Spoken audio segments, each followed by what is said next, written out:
And I look at the product and I talk to the owner and I say, this is great product. Have you considered taking it further to the business industry, not just to the consumer? Mhm. And what this means, it's great that they're selling one item at a time, one product at a time, or one service at a time. What if we help you sell the same thing in bulk, in Yes, containers, in yes, pallets? That's gonna expedite the growth of the business. Instead of yes. taking them 3 years to grow into a valuable business, Mhm. it will take them maybe 12 months to take that leap into the B2B, version of their business. They can Mhm. continue to do the B2C, their consumer, direct to consumer sales. But I always encourage somebody who has a product, their own product that they make, whether it's food, could be clothing, could be cosmetics, or a service, to think, how can I sell this in quantities, not just in single pieces? And this event is for these kind of opportunities. That's great to know because I think going back to when we first started, it was at least a decade ago. Uh, this is an industry that kind of had to be split open. It had to be pushed open. It had to be pioneered for people to fast forward now to now. We can really help people learn from our mistakes and from our experiences and understand the landscape that's out there both domestically, even locally, Chicago versus globally. That there will be so much wisdom in the room for people to benefit from and to learn how to scale, what's needed, what's not needed. It's sort of like really cutting down the time of having to learn all this yourself. Yeah, and we both know that we learned so much since we got into this industry, and there is still more to learn. Our business community, the concept of B2B is still kind of fairly new to them. There are few that are well aware and they know how to capitalize on the B2B and trade shows environment, but many more don't. And there is an educational process here to tell them, look, you are missing a great chance to take that leap into the B2B, where it's going to change everything about your business. Exactly. I mean, I know just from doing my olive oil, oil of Anatolia, my bottles of olive oil, very small scale. It was something I tried to do to learn how to take a product from idea to market, and it is not easy. I've been working with producers of products for all the time I've had my Hello Kitchen, and I've always said, "Oh, I don't think I would ever create a product," seeing how hard it is. But I think you just sort of mentioned the thing that opens up the opportunities, which is the B2B part, and showing people how to scale things faster and get out to distributors and so that is a learning curve that we had to go through, but people who come and network can really benefit from. Yes, and this event will give everybody an insight. Let's say you have a product, you don't know how to get an FDA registration. You will meet somebody who will talk about this. You need Yes. a USDA halal certified product. There will be somebody to talk about that. You Right. need to market your product. You need to meet distributors or wholesalers. Yes. You need to learn about AI in halal, which is something we're introducing this Yes. year. That's Uh, fantastic. That's so fantastic. there's so many things people can learn from, and we try our best to bring the who's who in this industry to train the business owners. And the exciting thing is there are Muslims and non-Muslim Mhm. who are involved in this market because they realize how big it is. Last year alone, the halal market, food and beverage only in the US, was valued at $687 billion. That is astonishing. What expected between now and 2033 to reach $1.5 trillion in Right. the US alone, in the food and beverage alone. And I think people that's a good point you have, because I think people might wrongly, assume that if they're not Muslim, this is not for them, or I don't know anything about halal, or I don't practice the same eating habits. But I think what you're saying is welcoming everyone who's in food to learn and to see if there's a potential for a business. I mean, yes, absolutely. Think about when you go to a halal restaurant and Hmm. look at the people sitting in the restaurant. How many you see are Muslims and how many you see are non-Muslims? Right. In the best case scenario, it's 50-50, and sometimes there are more non-Muslims than Muslims. That's Yes, why I guess. we think more than 50% of halal consumers are non-Muslims. Yes, they like the food, They right? They like the like food, they many like the nutrition. culture, they like many things about it. Hmm. And we need to help them continue the Right. consumption of halal food and other products by also educating that Yes. doesn't only taste good, but also has good health values. Yes, yes. It's funny.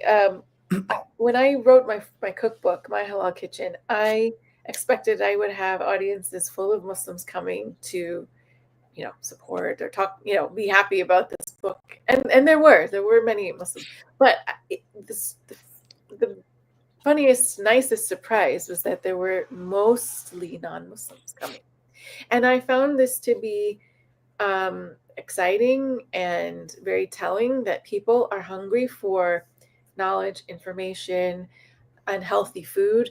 And when I would ask them what was the reason why you came, or why were you interested, and I'm so happy you were here, they said, well, we heard that it was healthier, but we didn't understand it. And so I had gone broken down the science and things, and just really focused on the health aspects, and there are many, but they walked away wanting to know what restaurants they could go to, what products they could buy that were halal, and it wasn't for any religious reason, and that's totally fine. It was great to see that they were interested because some values inside of them, really wanted to experience that, but they were also very concerned about health, their children's health. They were concerned about the increasing um, complexity of food products. What's in our food? There's so many ingredients. I don't understand things, and breaking things down.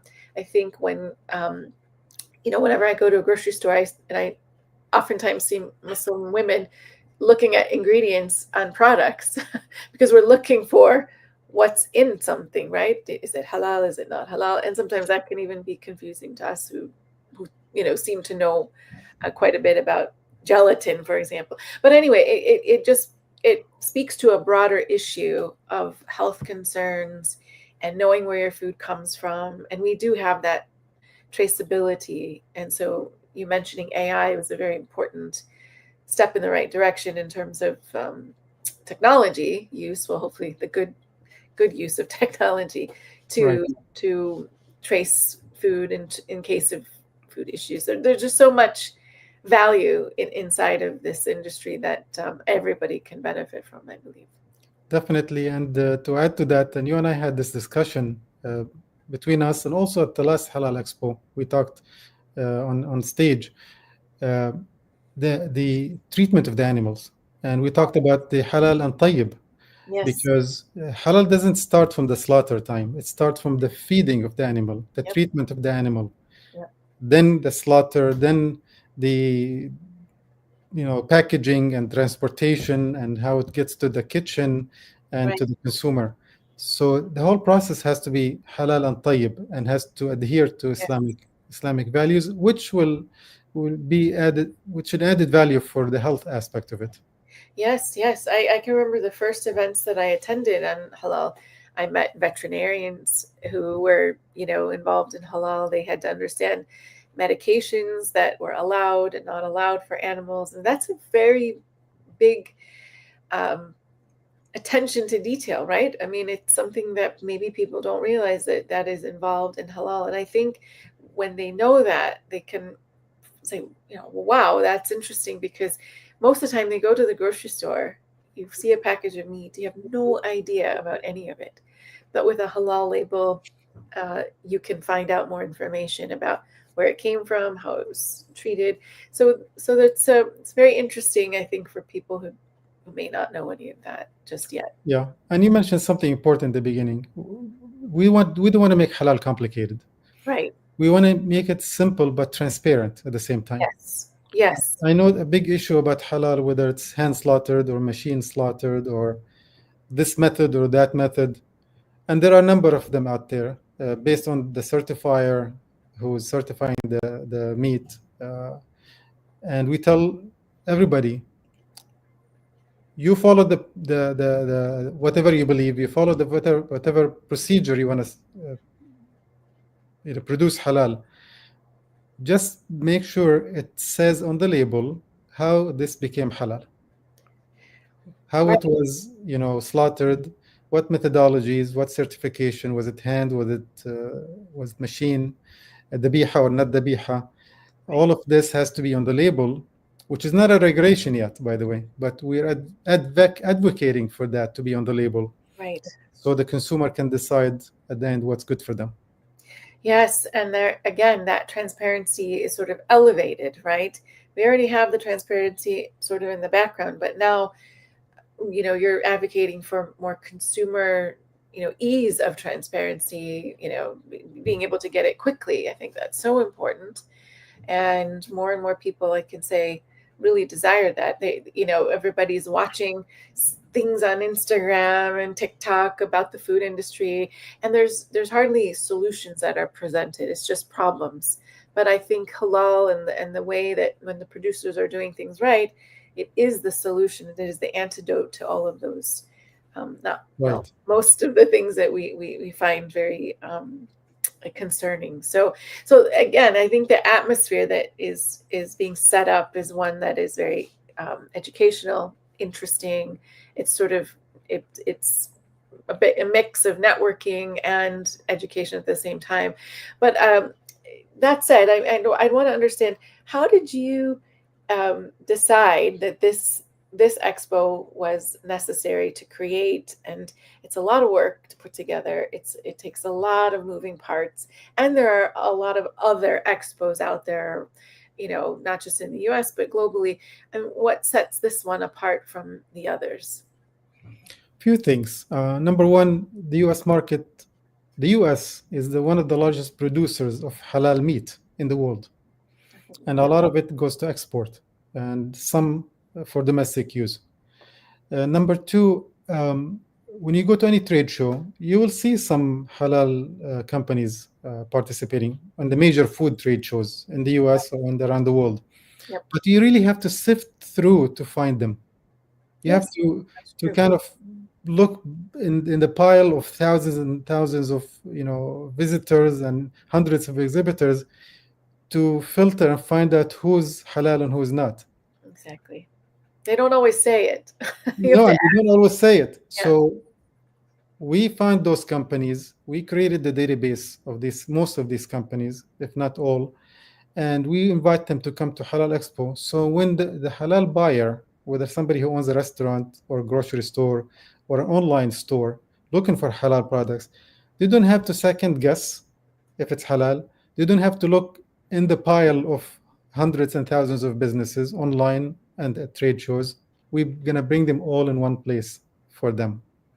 And we're also encouraging this year that all halal companies display their halal certificates at their booth.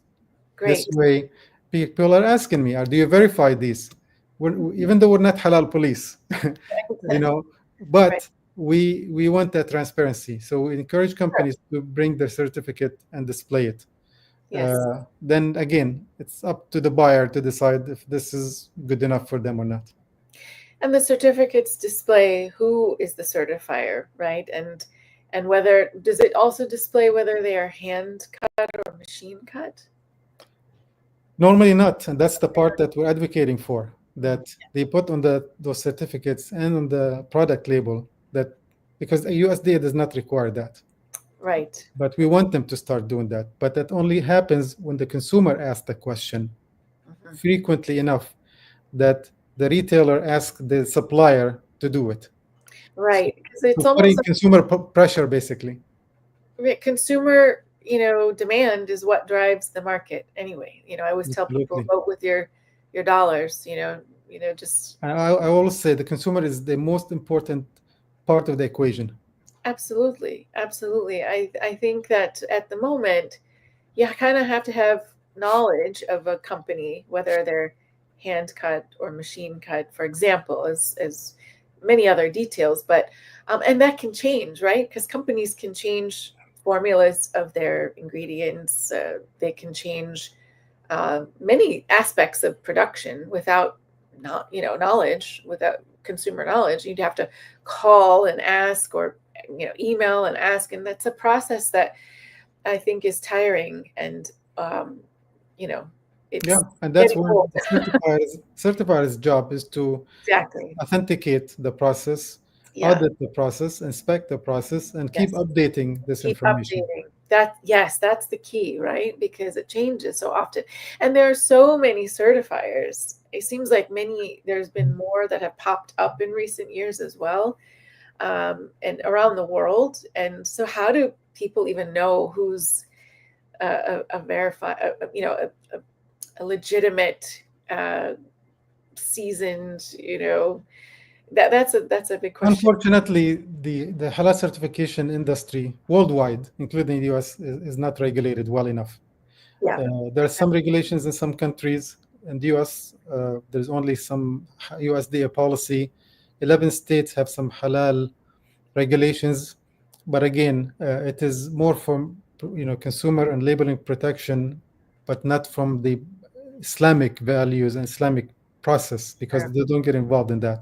It's up Yeah. to us as a community, uh, Yes. Yes. consumers, producers, to ask the certifier, how do you certify? What Yeah. is your background? What's your training? What Yeah. is your knowledge? Uh, how Right. did you become a certifier? There are some very good certifiers in the US and qualified and accredited, but there are many that we don't know. Maybe they are, maybe they're not, but Yes. we need to ask. Uh, there's no database of certifiers that validates those certifiers. Maybe it's something that we need to talk about. Sure. There are so many great conversations that need to go deeper, and you have certainly created a platform for those things to start happening, because I know government oversight is always an issue in our community, as it would be in any. But then there's the need to balance out, verification and things like that. So that's another topic, but it is something that you bring to the table, and having this expo is one of those places where conversations can happen. Of course, that's what I love about these things. But so, how did you choose this expo and Chicago, and why Chicago is another great point, and I have a reason for asking that. And then who will actually be there already that you know of, who you know is coming? So we held a few of them in Northern Virginia, and one in Maryland, one in Florida last year. And for this year, we got invitations to go to either New Jersey, New York, Chicago, Los Angeles, Dallas, Houston. This is where the large Muslim community concentration. Sure. And I decided we're going to go to Chicago this year, and we will visit other cities, inshallah, in the future. So the size of the community is a factor. The Yeah. activism of the community is a factor. Yeah. In terms of who's going to be there, we have some great partners that we work with locally and nationally, business associations, business groups, media partners that will be there, in addition to amazing speaker list that will come and address very, very exciting topics about halal, whether it's a food, beverage, or technology, or tourism. uh, Very diverse, actually, over 2 days. I love it, and I love that it's in Chicago, because that's sort of where I personally, Your that hometown. might be, but yeah. So Chicago, just as a food city to begin with, is so fantastic. But it was also a very embracing city in terms of halal for me, and there were so many wonderful communities of diverse food. It's a great a place for business opportunity, for businesses to grow. And I personally, have many friends who are in business there. So hopefully they will be coming. But it's also right in the middle of the country in a way, and it's easy to get to. People love to Right. come to Chicago for for events, but then they extend it a little bit to see things and also hopefully to taste some great food. So, There'll be a lot of sampling. I trust me, I guarantee oh, that. great, great. And one of the exciting things I want to share with people are in business who may not come and exhibit with us this year, on the retail side, or somebody who wants to get into halal business. There is a lot of exciting opportunities for people who want to invest in halal business. Mm, Whether they're looking for a franchise brands, they will be there, or they're looking for an investment opportunities in halal real estate and finance, investment in stocks. There'll be experts in stocks who will be talking about this. There are many opportunities for people who want to get into the market and learn so they can be led by uh, experts instead of trying to second guess what figure the it next step is. I would like to mention two things that you just, or expand on two things you just mentioned. One is franchise. You have some particular specific knowledge about franchising, so I think if anyone is interested in consulting with you, that you're the one to talk to about halal franchising, right? So yeah, we the US Halal Consultants, one of our branches, we partner with franchise experts who can either help a, a restaurant or a chain or any business become a franchise, developing the franchise model for them. And also, we can help people who are seeking to own a franchise to find a suitable franchise, whether it's again it's a restaurant or could be other opportunities. Because That's franchise is not only food, by the way. right, right. That was my next point, was that. So that's great because I know, like, that's a fantastic opportunity for so many people. But the other thing was about the investing, and you mentioned trades and stocks.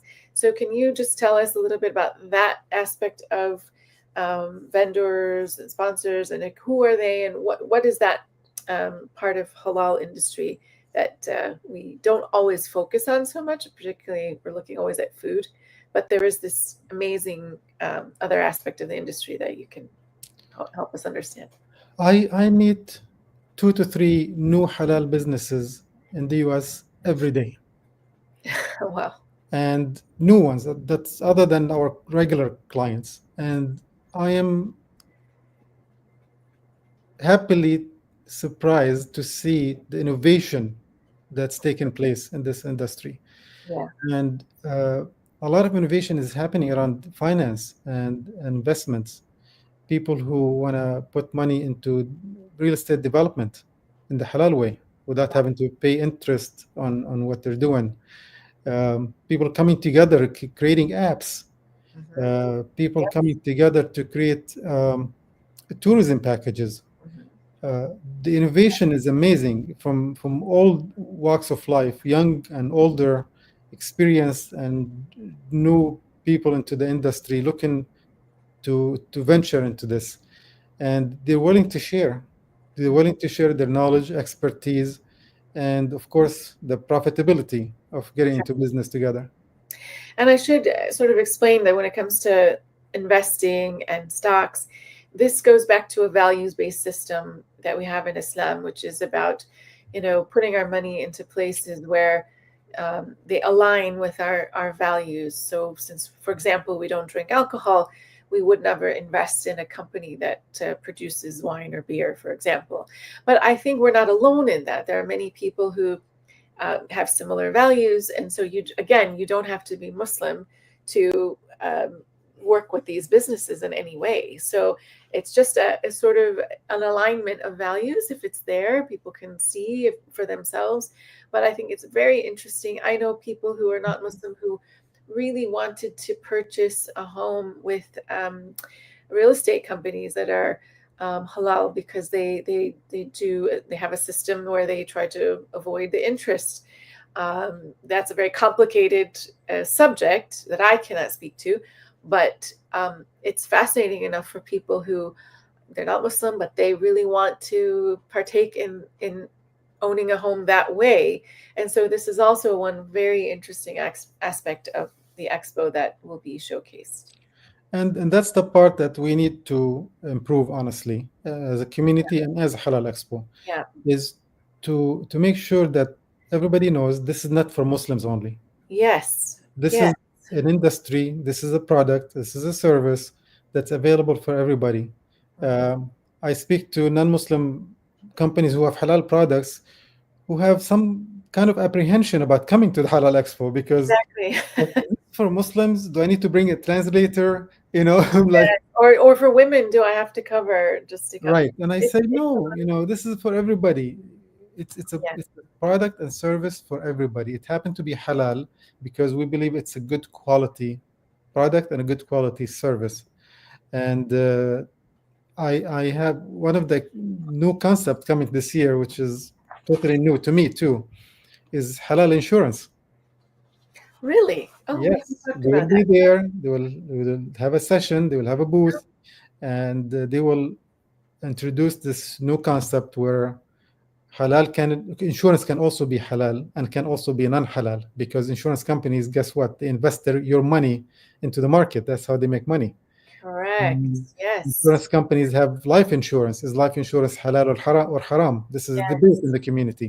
They Haram will means come and they will address these things. that's fascinating. Oh wow. I had heard of halal insurance, but it didn't seem to be a too developed of a It is thing. developing, and this is the Yeah. exciting thing about this event. Yeah. And, and speaking of that, I want to clarify something. People get mixed up between Muslim business and halal business. That's a great point. Muslim-owned business could be any business, whether it could be construction owned by Muslim, could Sure. be a doctor, an engineer. Correct. Halal business is a business that offers halal product or a halal service. You could be a doctor if you made a supplement, a health supplement, then you practice is offering halal product. Correct. But if you don't, you're just a doctor. That doesn't fit the criteria of halal business. It's just a business. So there are many halal businesses in the US. Our job is to bring together not just any Muslim business or non-Muslim. It has to have halal product or halal service in order to be part of this. I get approached by nonprofit organizations who want to come to the event, or other businesses, clothing stores, clothing brands, and I meet with them. And before they sign up, I want to make sure when they come, they will benefit. I don't want somebody to come and leave disappointed. Right. So I understand their business, I understand their models. I try to learn their objectives. If it aligns with what we're doing, they're more than welcome to participate. If it doesn't align, I respectfully tell them this is not for you. Mhm. You need to be in a different space, and I can direct you to that particular space. If you're a retail, you need to be in a bazaar. If Yes, you're I was just gonna say that word. Yeah, It is a bit frustrating when you hear about a business event and then you go and it's bizarre like, which there's a place for that, right? There's a time and a place for that. But for people who are serious about wanting to do business, to invest in business, to showcase a business, to learn about business in this industry, you have really set up the right environment, and that intention is there to get that business done. So it's not walking into a bazaar where there are things that you can buy at another place and at another appropriate time. I get a lot of clothing, companies wanted to show, and I say, you know what? Unless you make that clothing, you manufacture it, and you're willing Yes, to put it as artistically. a wholesale Yeah. to other retailers.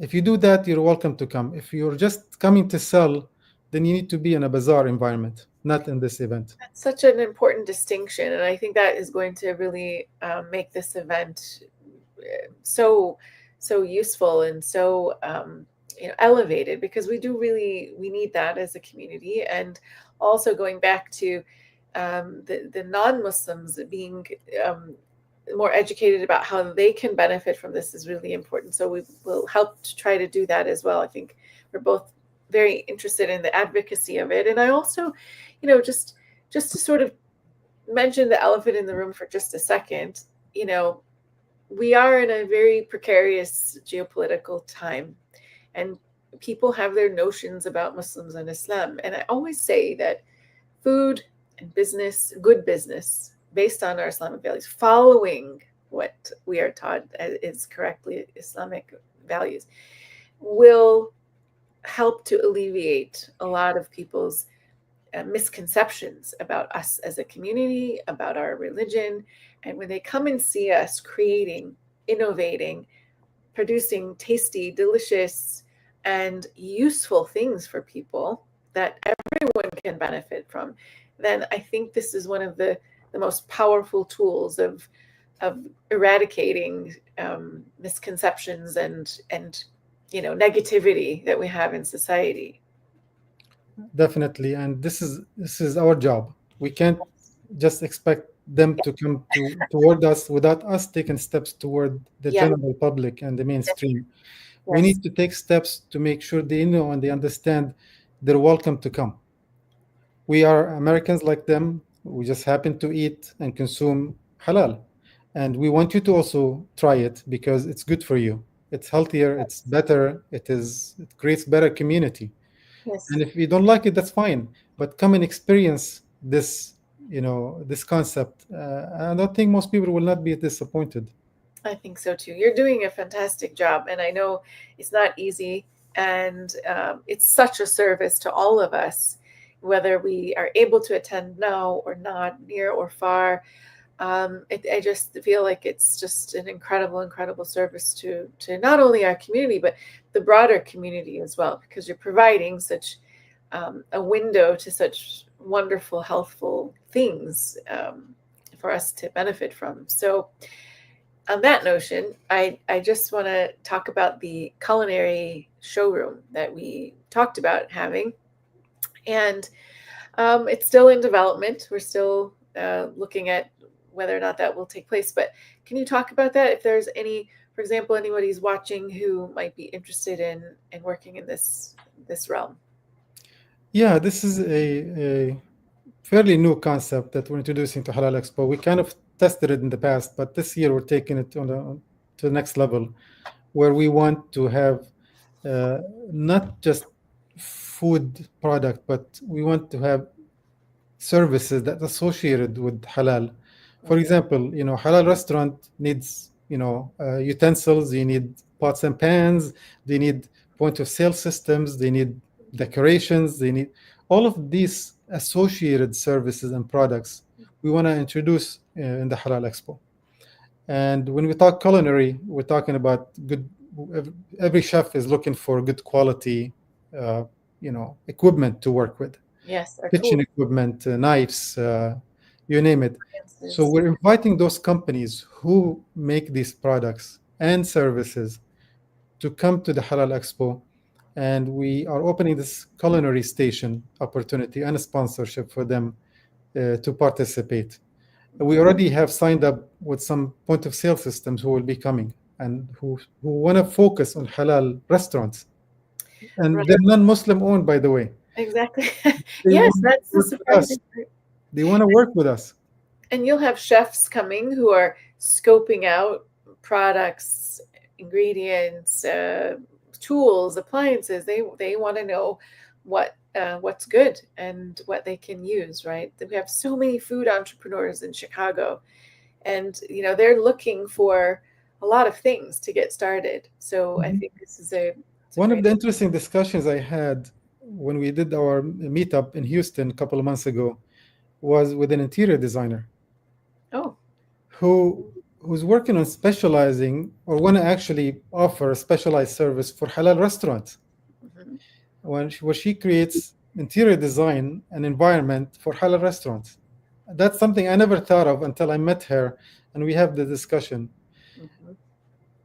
Every time I meet and speak not a restaurant, every time I meet a business in general that I may not think it's related to halal, through the discussion, we discover opportunities. How Yes. can we fit that business or service in the Yes. halal industry? Most of the time, there is a way to do it.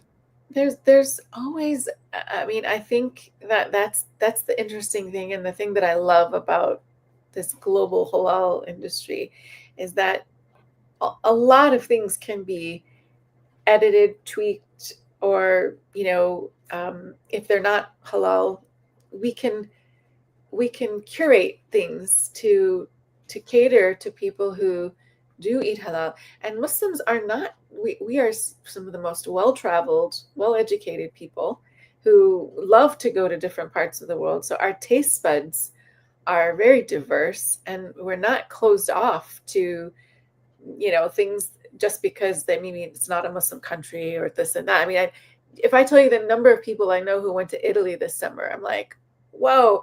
And what did you eat? And they figure it out, because they love to explore and to try new things.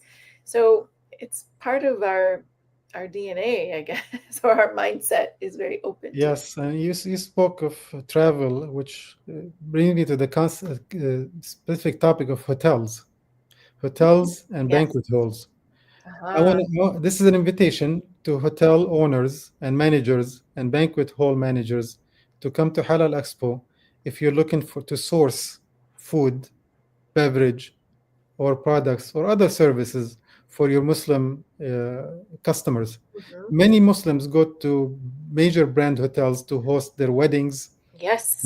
their graduation celebration, aqiqah, and a lot of hotels do provide halal, but they need a little bit of help because the same kitchen they make halal food, they also use it for non-halal. Right. Right. So I invite those hotel managers and banquet halls to come to the event to learn about how to make their kitchens halal, real halal, and not only just buying the meat and cooking it for the Muslim consumers. And I want the Muslim consumers who host weddings in these major hotels and banquet halls to ask them, is your kitchen prepared? Is your kitchen certified Right. to prepare halal? Not just buying halal meat and cooking it for me. That's not enough anymore. No, it's not. And I think, yeah, and it's a good thing because the standards have been risen a bit. And we are party people. We have lots of weddings and lots of events that with lots and lots of people coming. So The same thing applies, by the way, to universities, applies yes, to hospitals who serve halal meals to patients, applies to prisons, which is government schools. What or about contract with schools? government. So as you can see, the spectrum is getting wider and wider. Yeah, These people need to be educated and trained into how to yes, serve us what yes. we want it to be as the proper halal.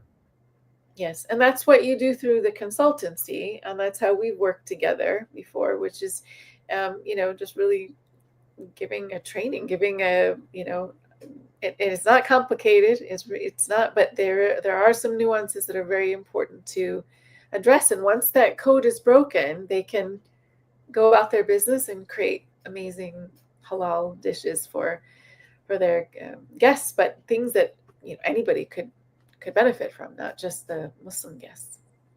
Exactly, exactly. And again, use your imagination. Halal can apply to it. Yeah. We have shipping and logistic companies coming who adhere to halal. Uh-huh. Uh, Right. that's another concept that people don't think about.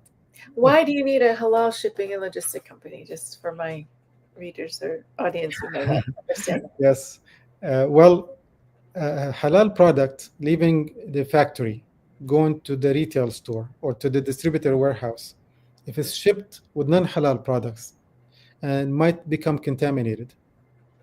So more and more businesses are becoming aware of this, the shipping and logistic companies. So when they ship in their trucks and when they store the product in their warehouses, to make sure they're not mixed or contaminated in the process.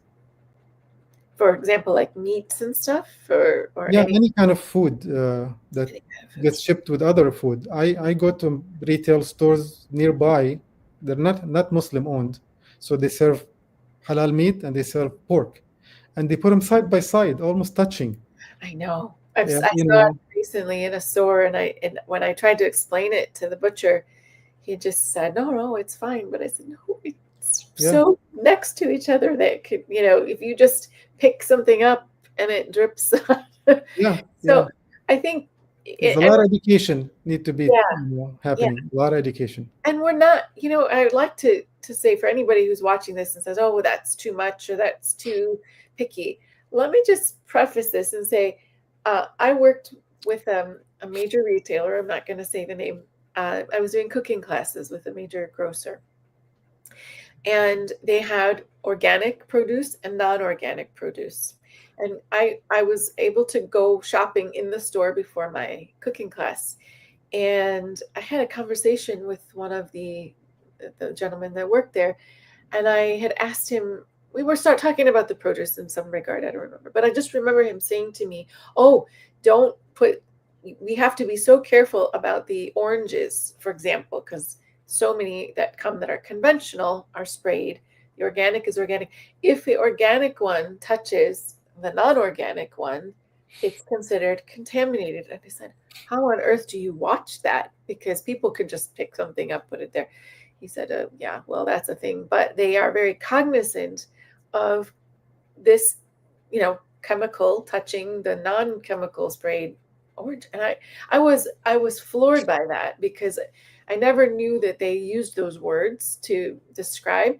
But also, I thought, well, we have the same concept in halal, right? Like, you have a halal meat product. If you use tongs or something to mix, it's not to be difficult. It's just that it's science, basically. it's Yeah, we need to protect our food and what we eat, Yeah, yeah, yeah. basically. So it's very interesting. There's so many nuances, and we could talk about them all day. I think we're very passionate about what we do and this industry. And Marwan, I just want to commend you for bringing this expo to light and in real life, for people who are so many people are going to benefit from it.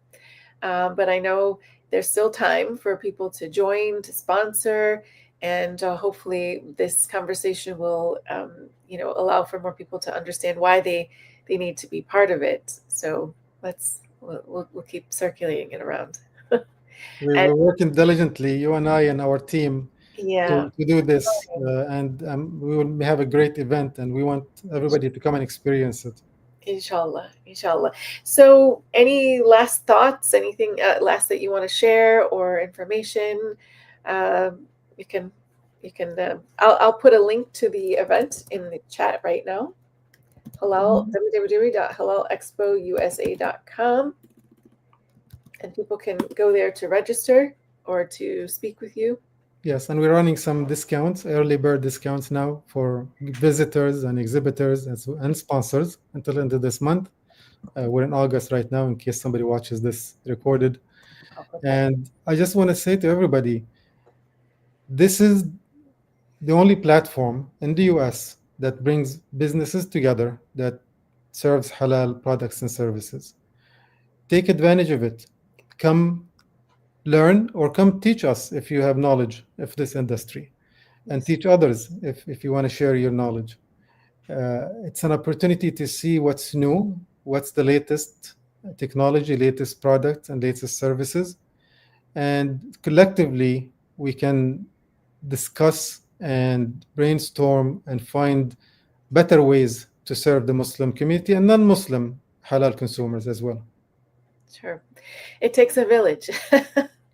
It does, of Certainly course. takes a village, but we are working together to make that happen. But you, as the founder, should be commended for these efforts, and many wishing like many years to come of successful events. But this one coming up Thank you. November 5th, you're welcome. November 5th to 6th in Chicago's Tinley Park neighborhood. And if you have any questions, you can leave comments at this YouTube link, this video link, and I can forward them on to Marwan. But also, please go to halalexpousa.com for more information, for details, and for getting in touch with Marwan and his team. Thank you so much for the invitation, and I hope we can meet new faces like every year. And I'm excited about this year actually. It sounds wonderful, and I'm so happy to be part of it, if not remotely for now. But we'll definitely be amping up our promotions and our talks about it, and just getting more people interested and excited about what's available and what the opportunities are. So Inshallah.